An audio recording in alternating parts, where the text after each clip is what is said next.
Hi, this is Ed in San Diego. This picture I took here of the harbor. I'm on Harbor Island, which is a peninsula across from the airport, just down from 92101, which is what you're looking at, the harbor. And it's a beautiful scene, that's for sure. So today's program is going to start in just a few minutes. We have an international cast, if you will. Business people coming into what I call the global meeting room right here. People have met each other before on this program and have, in many cases, continued relationship outside of this program, which is just terrific. It's all about networking, isn't it? But in a professional way. And the idea exchange that I like to foster is about well, it's based on the idea of developing rapport and trust with business people who perhaps you haven't met yet, but you meet in this global meeting room. So the program will begin in just a few minutes. Please stick with us. It should be quite enjoyable. Interesting people. Thank you. Record recording. Hello, Paul Falcone. Oh, it's hard to believe, but you're on mute. Okay. Yeah. Okay. With sign language. Okay. Yeah. Yes. Okay. There Yeah. you go. Hello, Paul. Am I good? Yeah. We got There you. you go, Oh, Paul. Yeah. You're great. Yeah. Yeah. nice to see you Vib too, Ken. Vibrant. We are recording. This is Global Business News TV, and behind me is a picture that I took of San Diego Harbor a couple of weeks ago. And Angie Weinberger, hello, from Zurich. Meet Paul Falcone. I don't know whether you've met before. Hello, Paul. Nice to And see you, Angie. just for the sake of niceties here, Dr. Ken Lloyd in San Fernando Valley.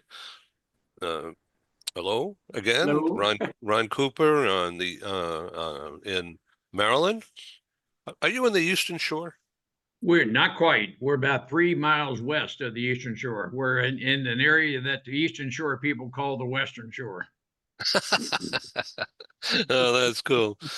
So Angie is in the city of Zurich, Switzerland, right near the lake.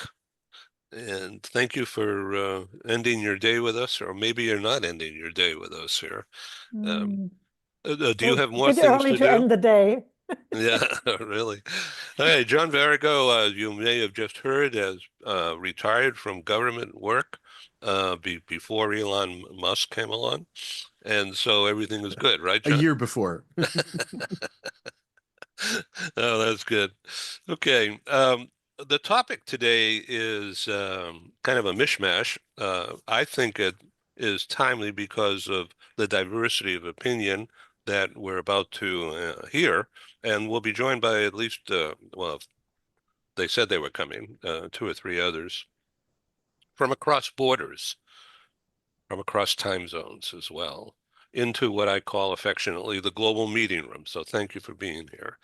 And this is an idea exchange based upon a theme or a couple of themes, one of which is the one-on-one meeting. Now, we're not one-on-one, but it sort of looks it when you look at the screen. It's 1-on-6. But the concept here is a lot of people are gun shy about a one-on-one or just about being on camera. And so we're all very experienced at this, and we're going to be able to share. And we're being bombarded by note takers here. Excuse me for a minute while I get rid of this. Okay, 1 second. The clone army is taking over. I know, it's all AI. Get back, get back. No. Okay. Sorry for the delay here. Annalisa, come join us, Annalisa. Her note taker has arrived, but Annalisa in the UK is not here yet. Okay. Annalisa in the UK and Anna in, I don't know whether she's in Spain or in Miami today, but if she comes, she'll tell us. Building international relationships is, of course, in the headlines these days, and rather than destroying them. And we want this program to be a stepping stone to international business relationships across time, across space, across borders and cultures. And when Annalisa comes, it will be across generations as well. And I was striving to find people from every angle of the business community to be involved in as many of my programs as possible, because a lot of people have been tuning into my program of the past 5 years. It's almost 5 years to the day when I launched this program. Congratulations. Congratulations, Ed. Yes, That's great. yes. Thank you. COVID crashed into the live meeting business that I had ongoing, almost on automatic for 30 years, and all of that revenue as well. Never mind expense and worry. That all came to an end. So now I being a glutton for punishment, I started a new business, and so. All of the programs that I've been fortunate enough to develop and produce and finance and distribute are on the YouTube channel, free access 24/7. We want to build up a subscription list, so if you haven't subscribed, it's free, and we won't bother you with anything. You just have access to it anytime you want. But all 1,010 programs that I've been able to produce since 5 years ago are up there and available worldwide. Only 1,000. You slacker, you boy! I tell you. You know, I'm being plagued by this big screen, the monitor here that's going on and off. But you can see me on this one, so that's okay. Paul Falcone, when you were coming down with a cold the other day or strep throat, I just assumed you're totally vaxxed, but I recommended you take vodka. You did. You did. In combination with Zicam. Correct. It was a perfect and, combination, Ed. I don't know how you knew. I've done it myself. And just keep going. That's right. You just get all pickled and then you keep going and somehow it all goes away. So I feel good. Thank you, doctor. Bless you don't get any better, but you don't care. Yeah, right. Very good. That's right, John. So, Paul, you are in the HarperCollins Leadership Circle at the top, and your books from eons ago are still on the bestseller list. Talk to us about why you think that is happening. Well, thank you, Ed. That's very nice of you to say. My writing has always been, the way I looked at it is I wanted to differentiate my writing by focusing on how. Everyone knows what to do. They don't know how to do it. So a lot of my books are about, holding tough conversations with employees, or about how to, effectively document things in terms of your effective leadership communication, how to write the script literally for how to motivate a team, or how to make sure there's never sexual harassment and going on, and get ahead of it so that it doesn't become a problem.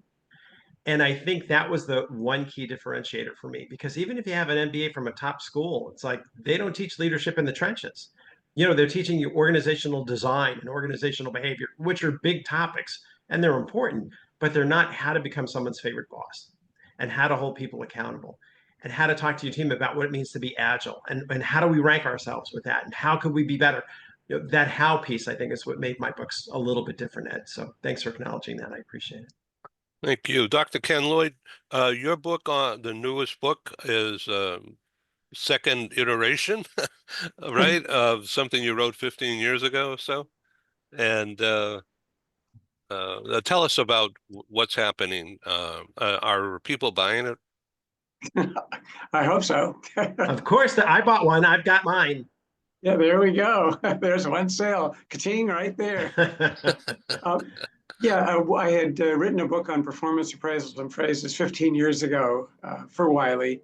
And they came back and said, would you do a new edition? And we all know, certainly among this group, how performance appraisals have changed in 15 years in so many different ways, with more frequent appraisals, continuous feedback, a forward focus, more emphasis on coaching, more openness, two-way communication. You just go down the list. And I totally agree with Paul, how important it is to get into the how and the what. I remember when I finished up at UCLA and was looking at taking an academic position, teaching in a business school MBA program, and I didn't do it. And I purposely shied away from it and went into industry, as I had all this academic training, but I didn't really have the real steps, what it is, as Paul said, in the trenches. So I went out and worked. I mean, I had summer jobs, and I had been a camp counselor, and I worked in the cafeteria in college, and bussed at sororities when I was in grad school and that kind of stuff, but to get some real work experience. And that really helped when I was doing the teaching. So it wasn't just theoretical textbook, but it was still really more focused on here are the strategies, steps, and ways to implement some of the topics that we talk about. But in terms of the book, my hope is that in writing this new edition, I would capture both sides of it, the how and the what in today's terms for today's generations. We know that certainly the millennials are looking for more feedback at work. And how do you really give that feedback and be productive and effective with it, and building from there, but doing it in a real workable way. I think a lot of the dummies books really focus on that. They don't want theory. They really want hands-on. How do you do this? What are the best ways to carry this out? Thank you. Let's go to Angie Weinberger in Zurich. You are keeping yourself really busy. I see what you're posting, and you have all these different programs that have been developed through your personal experience, and now you're offering it to other people. Problem solving, not just expats, but the people in the community. Please tell us about your organization of these programs, what they are, and also talk more about your red couch. Well, I'm going to have a guest of honor tomorrow, Mr. Ken Lloyd.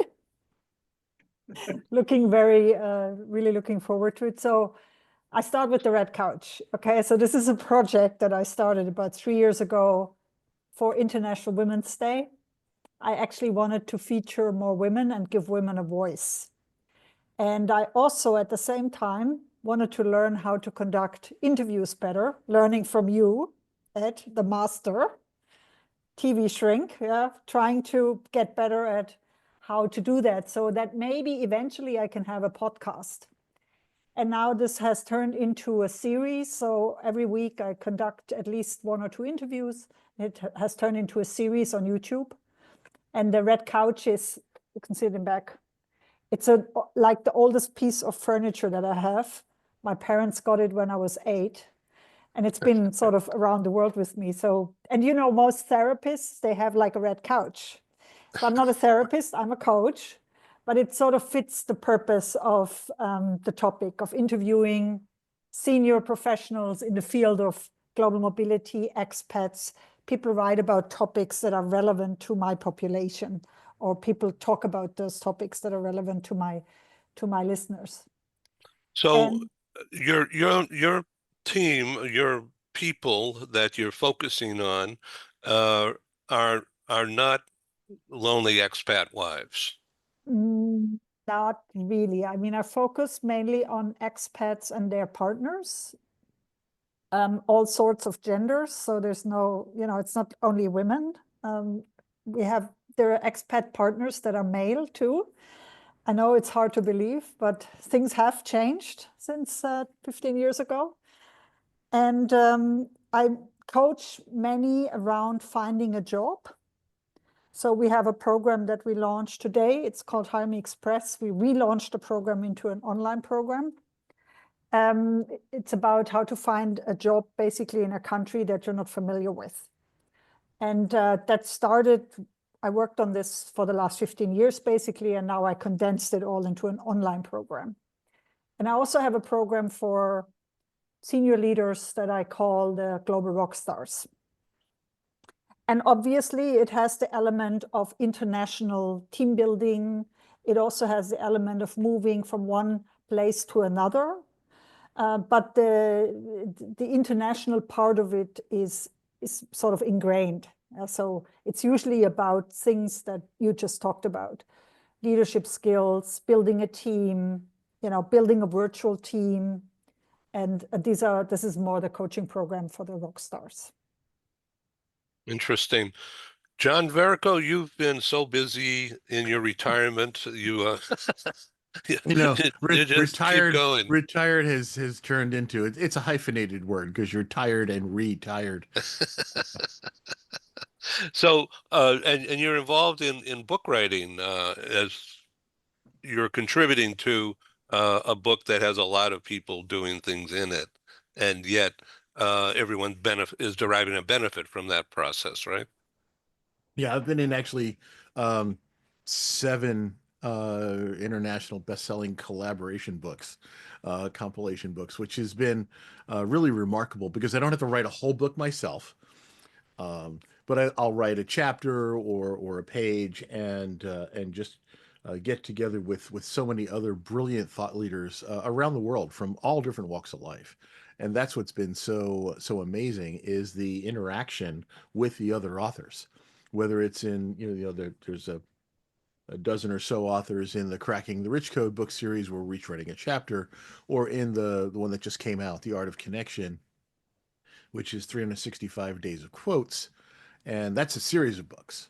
And the most recent one is on abundance quotes. And so there's 300 some odd authors in that book who each contributed their perspective on what abundance in life really is. And throughout all of this, one of the reasons why I got involved in these things is because of the fact that I don't know it all. I don't have all the answers. So why would somebody want to buy a book just from me? But when we can combine all of our thoughts together and this little spark of brilliance over here and a little spark of intelligence over here, and then bring all of that, then we bring all our sparks together, we can create a big raging fire of information. And so that's how that works. My focus although I love Paul's stuff and stuff both especially on the how to do things, because that's so critically important. We all know we need to do stuff. We know what to do, but again, like Paul and Ken both said, how do you do it? And Angie's taking things to the next level. My focus has principally been on why. Why do we need to do these things in the first place? You go to that old adage that says, if you give a man a fish and you'll feed him for a day, and you teach a man to fish and you'll feed him for a lifetime. So the what, the where, all of that stuff, you tell somebody, okay, this is how you put the bait on the hook, and this is, you tell them exactly how to fish, and they now know what to do exactly, but they won't do it necessarily unless they know why they should. And so that's what's missing of all of that, right? You tell somebody, you teach them exactly what to do and how to do it, but they still don't have the drive or the impetus to actually go forth and implement those things until they know why they need to take that action. So look, dude, fish is food, and you're going to starve unless you get out there and do this. This is a perfect segue into Ron Cooper, who's a master trainer, and this is exactly what you're talking about. Ron? Ed, I'm in avid agreement with everyone. I consider myself the go-to practitioner for the what and the why. I work with businesses to help them inculcate, if that's somewhat of a big word, but to practice these principles to where they have a culture in the workplace. We know, I'm certain everybody on this call knows that people stay or leave an organization because of people. And in that context, I want to know that you care about me. And so it is a matter of our persona that I work with you one-on-one, and Ed, others, the person with whom I'm speaking one-on-one, they know I care about them. Now, in the context of interviews, I want to interview those to learn if your values align with my values in my company. And if those values align, then we can work together. And if there's an area where I believe you have the potential, but you're not performing to your potential, I can work with you and I can inspire you, not demand, but I can inspire you to reach a greater level of performance. And with that in mind, we have a better organization. And through all that, one of the things I emphasize with team leaders, business leaders, is when you have the right culture, you will attract, but you will also retain quality employees, and you'll have a 90+% retention rate. I know statistically it's going to cost a minimum $65,000 to replace anyone. And people, again, stay or leave with an organization because of people, the culture. And I want to know that you care about me. And so it is that awareness that we leaders need to have, and we incorporate that into our culture. But somewhat of a long answer, Ed, but I conduct workshops that are either half day or work day, full day on these type matters, where it is the what, the why, and the how. I look forward to learning from you going forward. Paul Falcone, you've got so many books, 20 something, or is that 18? But, 17, but I like the way you're yeah, thinking. okay. It's good, Ed. Keep it going. Keep it going. I just want to hang it out there a little bit in front of you so I could reach for it. So let me ask you to give our audience out there watching this thing in subsequent to today's recording session, US and global, how to deal with crisis in the workplace, psychological safeties, and this is topic number 1 today. Yeah, it really is. Everyone, so HarperCollins there's a book called The First Time Manager, and they decided they're going to write a series of books under that umbrella. So they asked me to write The First Time Manager HR, which was my field growing up. So I appreciated that they let me do that. And there's a First Time Manager Sales and all these different kinds of it, which is a great idea for a book series. But they said, Paul, before you write The First Time Manager HR, can you write a book that would pair with all the other ones? So someone picks up the book First Time Manager Sales, but they see this other one and they're like, ooh, I should get that too. So they said, give that some thought. I said, I don't have to think about it. I said, leading through crisis, leading through disruption, whatever we want to call it. We're all building the plane while we're flying it. And coming out of COVID, in this post-COVID reintegration phase that we're in, and this was in 2023, I was writing it. Yeah, it's like we were all trying to figure out what's the next step, because you become like an adrenaline junkie after 3 years of making it up as you go. We're finally looking for some stabilization. So I had written that book. Now flash forward to 2025, as I'm giving talks, kind of run like you do, you know, whether it's a keynote talk or a workshop or whatever. And I'm booked with people to do a presentation on whatever topic it is. And then they're like, Paul, can you replace would you mind replacing it? We want to talk about leading through crisis. And it's like, right, because that's where we feel we are. 2025 has been off to a very challenging start for a lot of people for a lot of reasons. And it's this idea, Ed, of, first of all, where's the calm in the storm? It's got to start with you. And you've got to know how to compartmentalize, and you have to know how to keep this in perspective. So it's almost like what I say, you know, when you go on the airplane, and they say, if the oxygen falls, put it on yourself first before you put it on your child. Because if you don't put it on you and you go away, then your child goes away too, right? So you got to do yourself first. So kind of coming back to that. But then the second piece of it is the way that you can feel more peace of mind is by giving it away to other people. And you have to talk about it. And Ron, to your point, when you talk about this idea of, you know, how do you make it safe? What does it mean to be in a culture where everyone has one another's backs? This idea of not leaving anyone behind, that, yeah, we know these are difficult times, but let's figure out how we're going to, you know, work our way through it. You're having conversations now with people that are not necessarily work related. sometimes coming to work is the peaceful part. Sundays used to be the part that everyone used to think, oh no, I've got to go to work tomorrow. Now I think for some people, it's like, thank God I'm going to work tomorrow, because it's hard at home because of disagreements and other types of things. So again, to the degree that you would say never talk religion and politics in the workplace, and I still believe that's a healthy rule to follow, you have to at least talk to people about the effects of these changes and making sure that they know you've got your back, that you've got their back. You're there to help them through it. We're all in this together. And as long as that message keeps coming out, then whether that challenge is political or a natural disaster or fear of AI or whatever else is going on, it makes the team that much tighter. And that's the whole point of the book, as I'd written it. So some companies are hiring psychologists, psychotherapists even, to come in or do a Zoom thing to the workforce. And I would think that is evidence of the company caring about, without getting messy with it.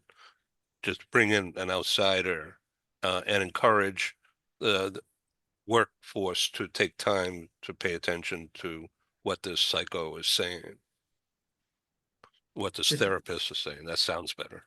What I would say, Ed, is typically through an EAP, an employee assistance provider, they can have someone come in who's qualified in that space to give a talk, give a lecture, hold a meeting, or do whatever. But there's a step beyond that. That's a one and done. And that can help in the moment. And I think it's a great idea. But you've got to get your managers involved in having greater empathy, greater sense of awareness. I mean, as an executive coach, we do two things. We build a level of self-awareness and we build a level of self-confidence. That's kind of what our goal is. It's those two things. Yeah. But all managers now need to kind of raise that expectation in themselves, that they're there as a gift, that you're there to help people through a difficult time in their life, which is going to impact their work eventually, unless you're there to make it safe for them. And the key question I tell managers to ask is, whether you do this one-on-one with your employees or in a team meeting, are you able to do your very best work every day with peace of mind? That's the question. Are you able to do your very best work every day with peace of mind? And you'll be surprised what you hear. For some reason, when you add that peace of mind element, people start talking. And they may say something like, well, you know, John, I normally wouldn't say this, but since you're asking, and all of a sudden they're sharing things with you that you otherwise might not have known, but you're making it safe to make yourself vulnerable in a healthy sense, and hopefully inviting them to do so too. And in that's the real human connection. And I think, Ron, to your point, and Ken, everything you write about too, it's like, you know, this is the idea of the connection that makes the difference. Yes. People join companies, but they leave managers. And so if you can strengthen that one relationship, your chances of a higher productivity, higher performance, and greater retention are all there. So that's always been my focus. Paul, Ron? I'll add on very briefly that I avidly agree with you. And what I encourage leaders to do is I call it's an aspect of critical thinking. But as you get to know your employers or your employees, those on your staff, you can think for them. What if you're thinking ahead? And I'm not talking in any way of being a fortune teller or anything like that. However, if we leaders always think ahead and that they're able to think of things before other people, and if we engage in what if exercises with thought processes with different people, many times we can think into and maybe even avert some things that can avoid crises if we have the mindset we're going to think into different things because I know who this person is on my staff. And so, yes, I'm in avid agreement, Paul. Angie, thanks. what about EQ? I have a lot of things on my mind. Thank you. Thank you, all of you, too, for bringing up all those important topics. EQ, yes, EQ, I think, is important. One of the things I'm working on with many of my coaching clients is executive presence. And I think it entails a lot of the things Paul and Ron, you just alluded to. Because what I notice with many when they start a coaching program is they're very much in this operational crisis mode. And as you said, you know, we're like adrenaline junkies. I mean, I'm not anymore, but I was once in crisis mode when I was working in global mobility. I mean, I was generally managing crisis all the time. So I know how it feels when you try to function, or when you like just function on this kind of mode all the time. And the first thing I try to work with them is to get out of that rat race, because only when they're out of the rat race, they can start to think more strategically about what they're actually doing and how they spend their time.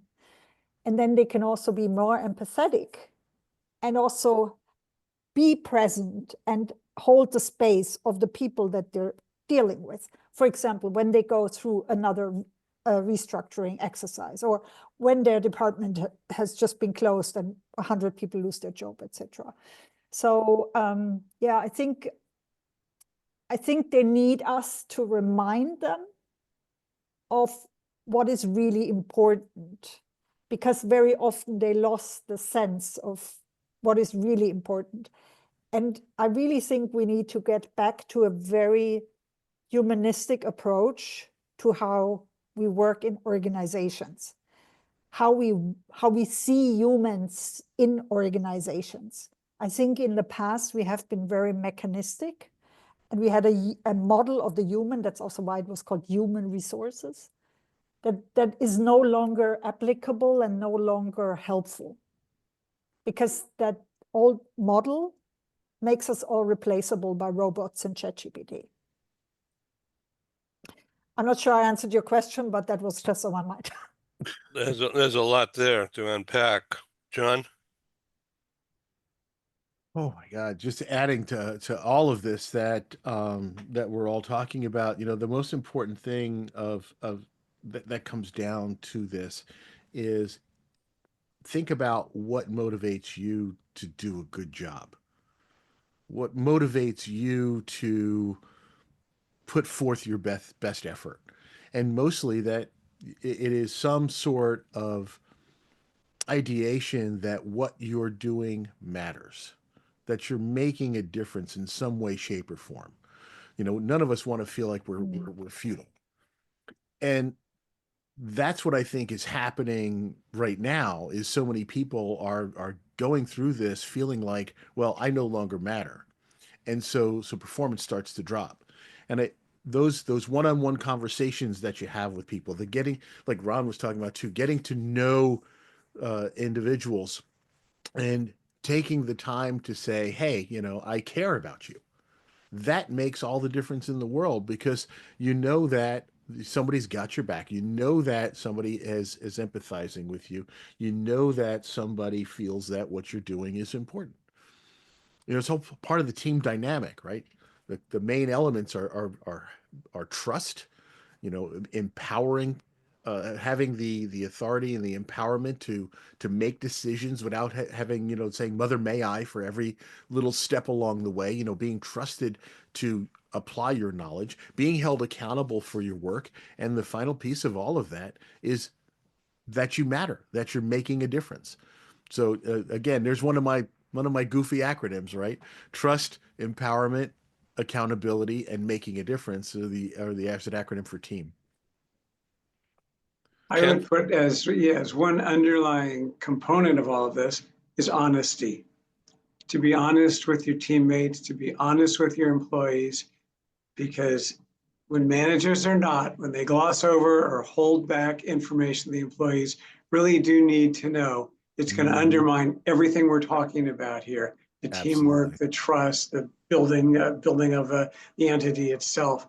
And I know in the crisis management field, it's kind of a saying that you've got to tell your story, because if you don't, someone else will. It's not going to be to your liking. So just level up, be honest, be open. Here's what it is. Treat your team like they're intelligent adults, which they are, and set that expectation going forward, as opposed to covering it up or denying it or pushing back on what the reality is. And these are tough times for a lot of managers to do that. But over the years, there have always been reasons that have made it tough To me, it should be the easiest thing in the world to do. Using words like openness, candor, authenticity, but here is the truth.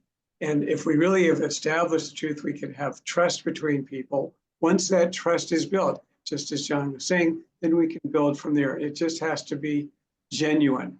I remember I went into a care center as a consultant because one of the staff members had abused a patient, and the staff, these are the most caring people in the world, to have someone that they really thought they knew engage in these behaviors, and the staff needed to talk about it and excuse me, and vent and express what they're feeling profoundly, as opposed to saying, look, we've got to move on. We have all these patients we've got to take care of. Yes, this is a terrible incident, but as opposed to just being open and honest with them and sharing feelings about it, and have the administrator talk about how distraught she was over this, and that she's feeling what everyone's feeling, and what can we do? And just let's at least have a venting session. There were a lot of tears, a lot of crying, but it was a catharsis for them, and it was not a one shot. You know, it's the old, like the old enough to remember the Long Ranger. Long Ranger would go somewhere, he'd fix something and leave the silver bullet, he's gone.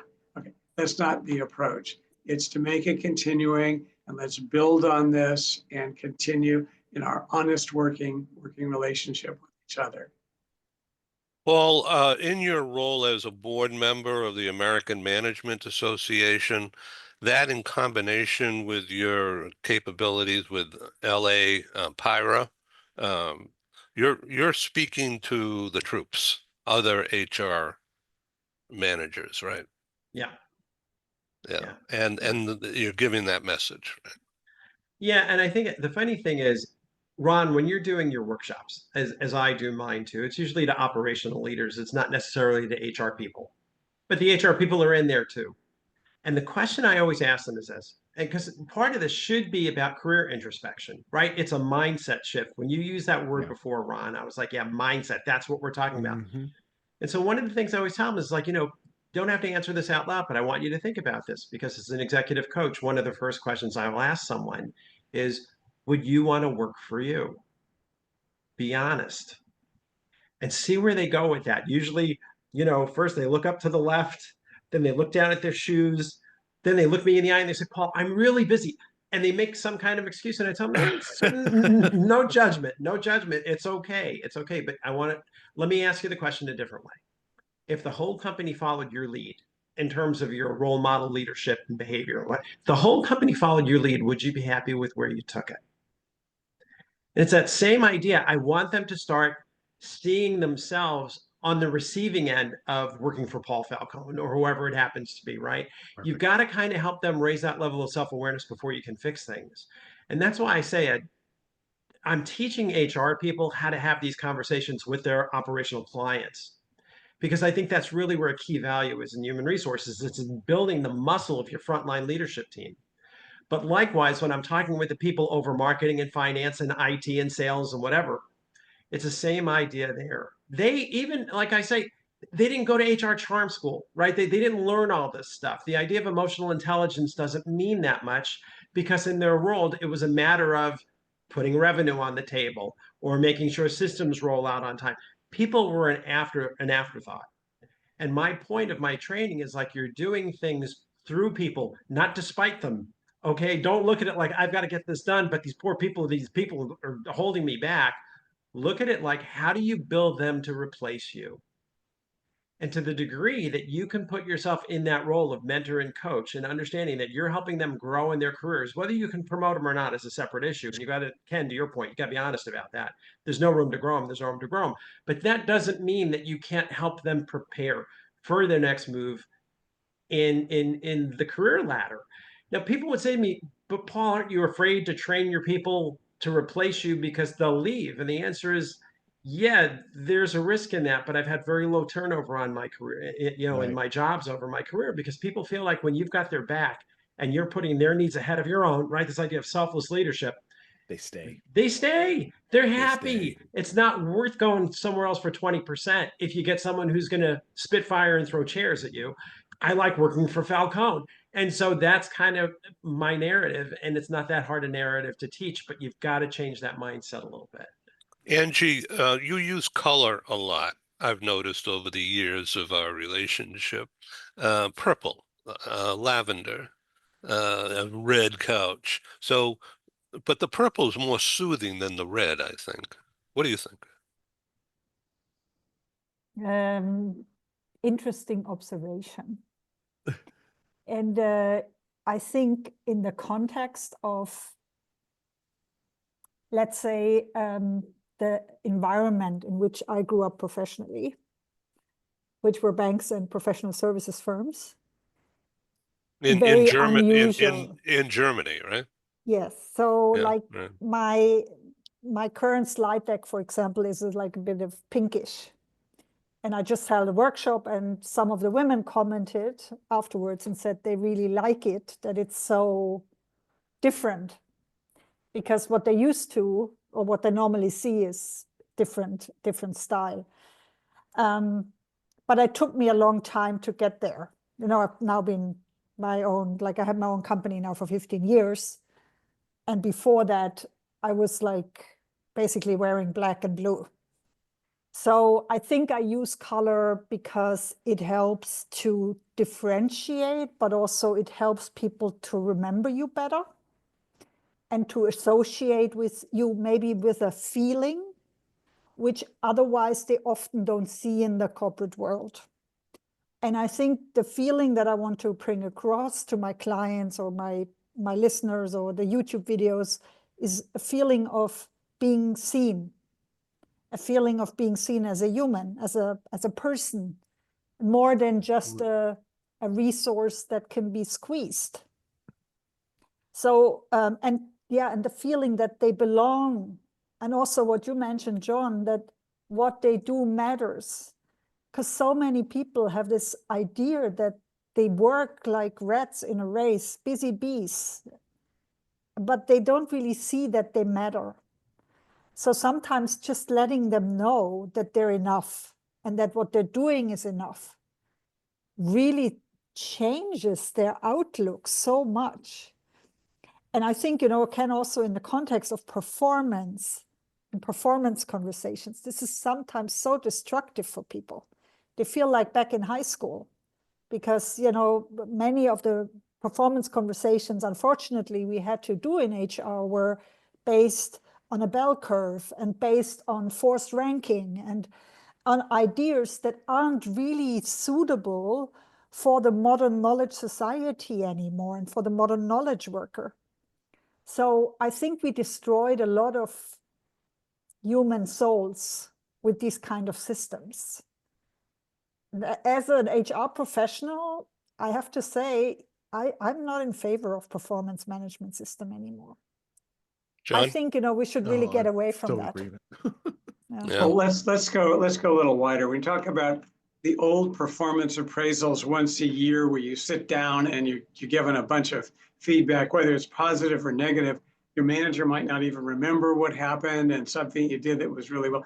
That is archaic, outdated, and destructive. Mm-hmm.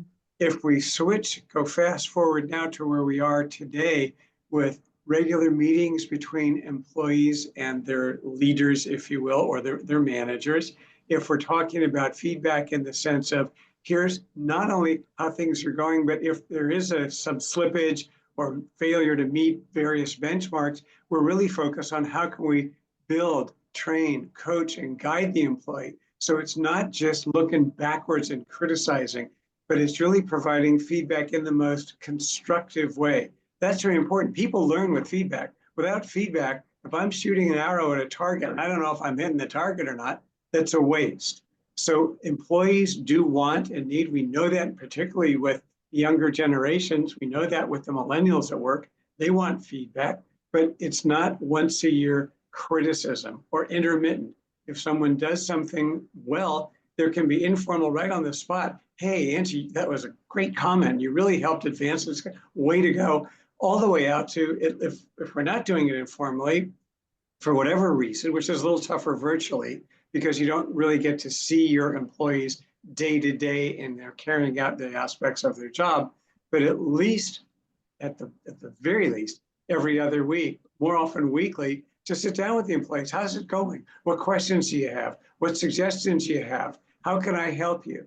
You did great on this project. It looks like we're a little behind in this other. What can I help you? What can we do? And even it can be on the spot, some upskilling, or we can identify some possible training areas. Hey, you might want to take a look at this. Ed's got a podcast on this very topic coming up. Maybe you ought to tune in and see what you think. So, Angie, I agree with you. Old-fashioned performance appraisals, yuck. Okay. Today, we really have to take a look at the forward focus of it, the construction of it, the education, the development, the team building, the collaboration, all these positives that go with it. As part of effective management, it's very different. John? Hey, this is so amazing because this is kind of the core of what I've been getting into lately too. I think the most important question that we can ask as a manager of our staff is, what do you need to be successful? What do you need to achieve that next level? We've seen so often, and Ken and Angie, you've mentioned this about these, the once a year or even, twice a year, you get that mid-year review that leads up to, the annual review. But even with all of that, when it gets down to the end of the cycle, there's that forced ranking that you mentioned, Angie, that says, okay, so you did really well, but I can only give so many people achieved excellence. I can't give achieved excellence to everyone, so everybody is meets expectations, and a few of you will get exceeds expectations, and only one of you am I allowed to say achieved excellence, and so you'll actually get recognition. That's garbage. That's garbage. Yeah, and People that's need to gone be ranked. in a lot of companies. You're absolutely Unfortunately, right. in the government, it still exists. The government Well, process and the military process, yeah. it's still this. You still have those annual reviews. But I think the whole thing throughout, if you want to keep people occupied, engaged, and actually performing, is to have those frequent meetings, like you said, Ken, but also to ask those important questions. What are the barriers that you're running into? What can I do to open the doors to help you be more successful? One of the most important things that I saw happen throughout my career, I worked with an organization that put 10% of their budget towards projects they expected to probably fail. And by doing that, they hi Annalisa, by doing that, they removed the fear of failure. They allowed people to take risk and took away the fear of being blamed for stuff. And the concept was, if you can make this work, it'll be great. It'll be a game changer. If it doesn't work, and we don't think it will, but if it doesn't work, then we'll have learned something from it and we can go beyond. And what happened was, when people were working on those projects that they thought were probably going to fail, instead of feeling, oh, they gave me a crap job and they know it's not going to be worth anything, they worked harder to make them succeed. And all of a sudden, there was so much more motivation, so much more emphasis put on making these things work. People tried 10 times harder just to say, hey, boss, you thought it wasn't going to work. Look what I was able to accomplish. And all the boss said was, what do you need to do? What do I need to provide to you to make that possible? Annalisa, welcome. Hi. Everybody, this is Annalisa in the UK. What is your background there? It's hard to read, but the color is beautiful. Oh, right. Okay. Yes. It's my growth garden background, Ed. Oh, It's my, the new great background. garden. Ah, okay. Yes. Have you been planting? I have indeed. What I have been planting, and now I'm Yeah. at the nurturing stage. Yeah. And what kind of cultivation are you utilizing? Yes, conscious leaders and soul-driven improvers. People who are united in the philosophy that we grow best when we're growing together. and fastest when we're growing others as well. So it's not just growing for our own sake, but it's growing for everybody who's in our orbit as well. That's an amazing concept, because you weren't here and listening to what we've been talking, but what you just said is like the next level on top of what everybody's been saying, and you didn't even know that. You just did it. No, That's great. I didn't know that at all. And thanks for letting me in late, by the way. As you know, I did have a meeting clash, so with it being brought forward. So yeah. Right. Ron, that's a perfect training device, isn't it? No, Ed, I'll synthesize several things that has been said, in that I do believe, I use the term, it is appropriate for leaders to be appropriately vulnerable. And I'll just make a very brief statement. If I were now what I was in the first 15 years of my life, I wouldn't be able to participate in this conversation, because I didn't have the confidence or courage to do that. And so I'm not going to dwell on the past and try to seek any sympathy from you. But it's just, hey, I've been there and I've overcome, and I'm happy to share it with you. So for those on my staff and those with whom we train who may have any shortfalls or gaps, that's okay. We will train to make up those differences. And even if I don't use the words, I believe in you, I'm working with you, so that there'll be no doubt in your mind, I do believe in you. And with that in mind, it is that culture that we are going to move together. I do believe in in being engaged with people in real time. And in the context of what Paul was saying, yes, I work primarily, not exclusively, but primarily with leaders, program managers, team leads, but the HR people are involved. I encourage the leaders to know exactly who they are and what they need. I need a person with these attributes. I know with certainty these are what I need to complement my team. Then I go to Paul and just say, HR, this is the person I need, because I know that person complements my team. But together, that's how we all function very well, Ed. And but it's being involved with people in real time. Thank you, Paul.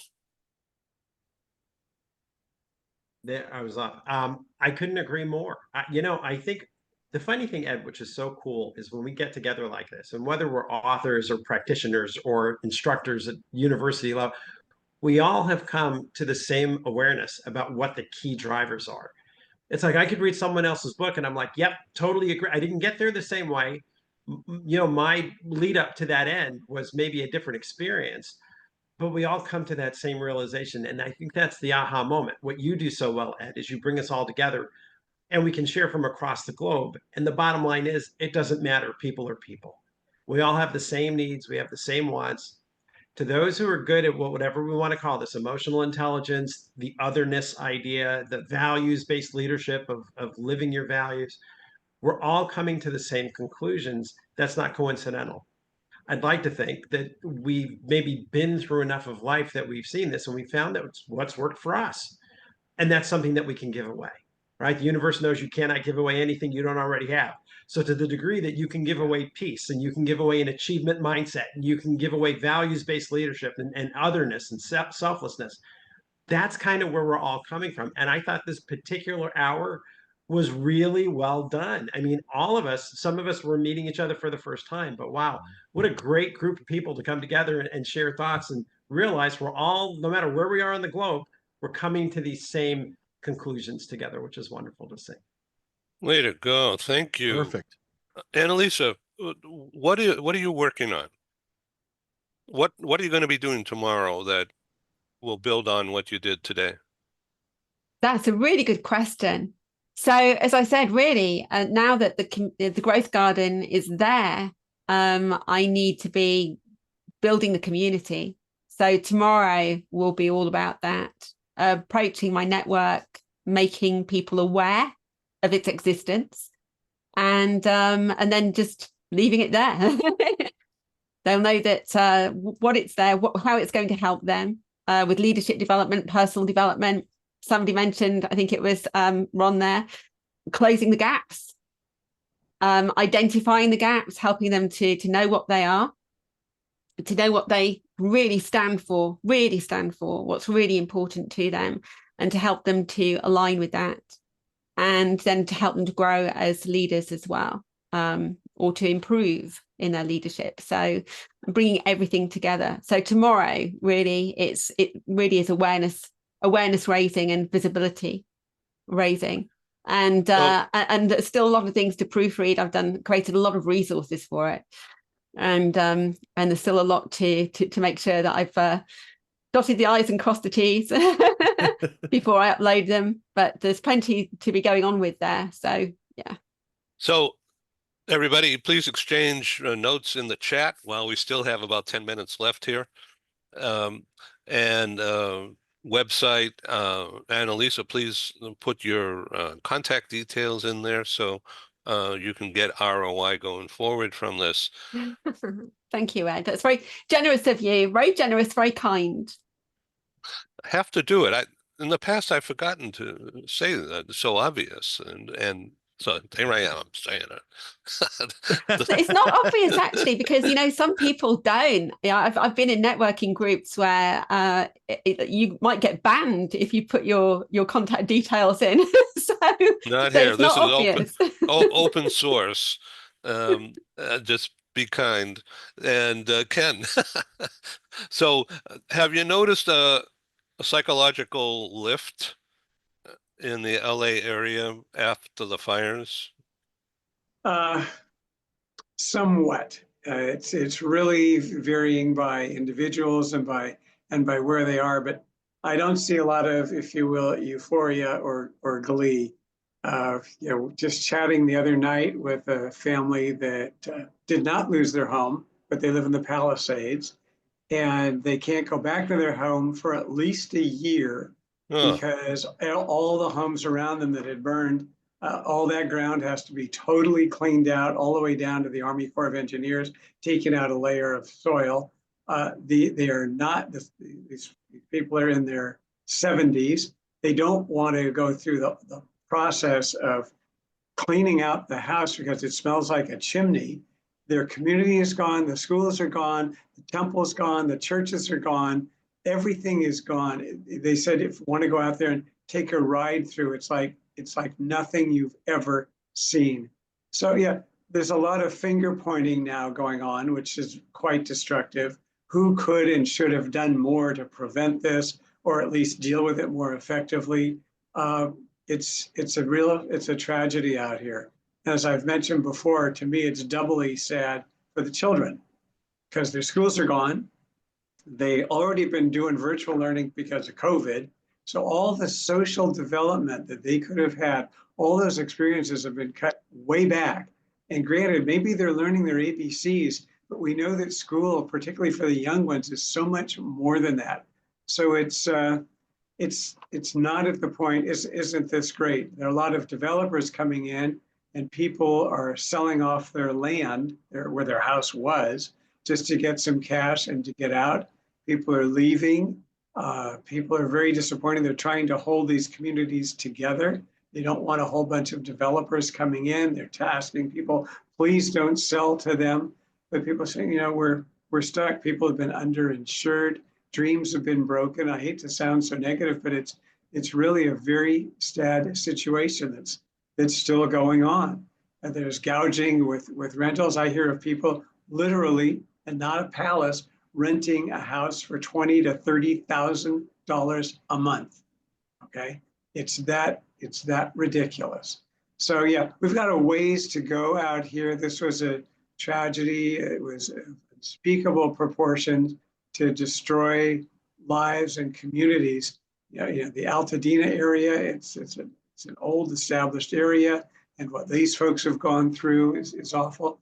And the Palisades as well. The magnitude of it is unimaginable. So sorry to cast that. I don't want to wrap up our session on that. I'll kind of backtrack a bit to what John was saying, and when he talked about the importance of being able to criticize and to disagree and to come up with new ideas. Ed, this is a topic you've brought up numerous times under the heading of psychological safety.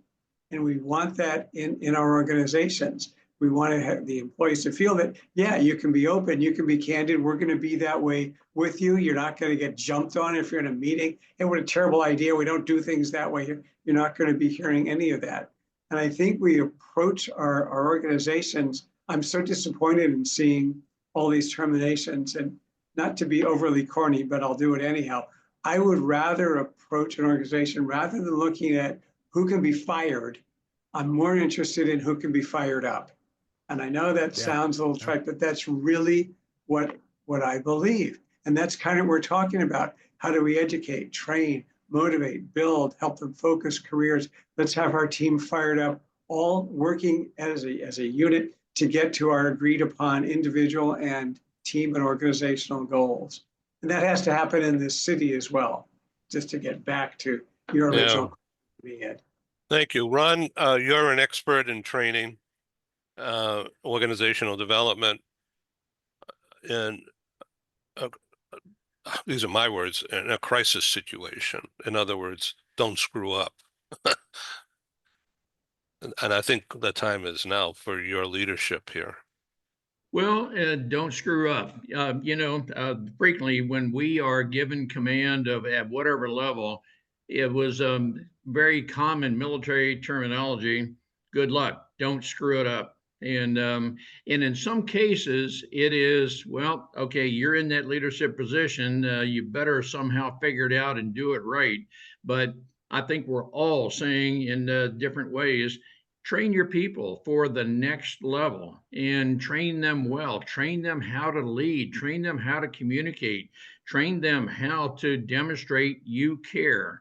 And so, as Paul was saying, let's do everything we can to advance people and help them to the next level. And again, we need to believe in people. And when we develop that kind of culture, if we might have someone on our staff who just doesn't ascribe to that mindset, those values, they may just voluntarily leave. And so I would certainly want to do everything I can to help that person adapt to my values. But if they totally ascribe to different values, I would say, well, okay, well, let me maybe help you find a place that is perhaps a better suited for you. But again, Ed, is and when we're in a crisis situation, well, let's think about where we are, how we got to where we are, and we can almost always somehow, some way think into and think through where we are and where we need to go. But we need to define where we need to be. And so define where we are, where we need to be, and with enough thought into that. And when we have the thought leaders and I frequently think those who are leaning forward, thinking forward, hey, it's almost guaranteed we'll be able to get there. And in the context of failure, well, that idea may not have worked, but that's okay. Hey, not every innovative idea is going to work. And so let's work through, but improve on everything that we thought about, but did not get us to the point we wanted to be, but we're always advancing. And so, Ed, that's my thought. Thank you very much. John Verrico, thanks so much for your time here today. Please come back, join us again. I would love to. Thanks for being patient and with all my crazy schedule, and that I'm so glad I was able to join for this one. And Yeah, I will me be too. back. I always love Me these too. conversations. Yeah, They're so thank you. important. Yeah, this will be circulated across Latin America, across Europe, across Asia Pacific. We have an extensive list, as you know, but these people that are coming on to talk about themselves and their regions on specifically featured shows that I produce, they have made a point of saying, send us all your stuff. We want to be tuned in to what's going on. Perfect. And this will be there tomorrow. Maybe sooner. Thank you for being on the show. I really love doing this with you. Thank you. Be Thank well. you all. Thanks all. Thanks, of you. everybody. Take care. Thank you, Ed, everybody. Okay, Thank you. talk soon. And thank you for having me late. What a breath of fresh air. Thank you. Oh, bless you. Thanks, Ed. Thank you. See you, everybody.